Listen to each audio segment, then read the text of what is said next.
A minute went by, then another. A muscle twitched on Nesta's brow. Her hand bobbed. Her breath then came fast and hard, her lips curling back as she panted through her teeth. Nesta. Quiet. Where is it, girl? Open your hand. Let us see. Nesta's fingers only clutched tighter, the whites of her knuckles as stark as the stones held within them. Too deep. Whatever she had done, I lunged for her with my mind. If Elaine's mental gates were those of a sleeping garden, Nesta's... They belonged to an ancient fortress, sharp and brutal. The sort I imagined they once impaled people upon, but they were open wide, and inside, dark.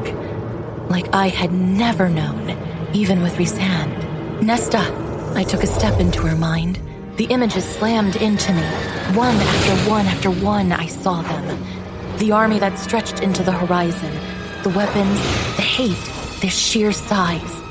I saw the king standing over a map in a war tent, flanked by Jurian and several commanders, the cauldron squatting in the center of the room behind them.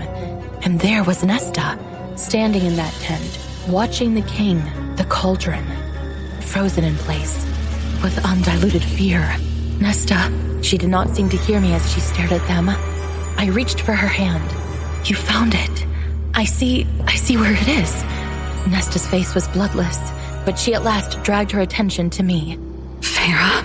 Surprise lit her terror-wide eyes. Let's go back. She nodded, and we turned. But we felt it. We both did. Not the king or the commanders plotting with him, not Jurian as he played his deadly game of deception, but the cauldron, as if some great sleeping beast opened an eye. The cauldron seemed to sense us watching, sense us there. I felt it stir, like it would lunge for Nesta. I grabbed my sister and ran. Open your fist! We sprinted for the iron gates to her mind. Open it now!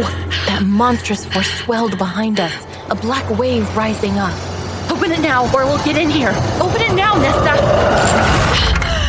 Nesta's fingers splayed wide, scattering stones and bones over the map. Cassian caught her with an arm around the waist as she swayed. What the hell? Look. There was no throw that could have done it, save for one blessed by magic. The stones and bones formed a perfect tight circle around a spot on the map. Nesta and I went pale. I had seen the size of that army. We both had. While Hybern had been driving us northward, letting us chase them in these two battles, the king had amassed his host along the western edge of the human territory, perhaps no more than 100 miles from our family's estate.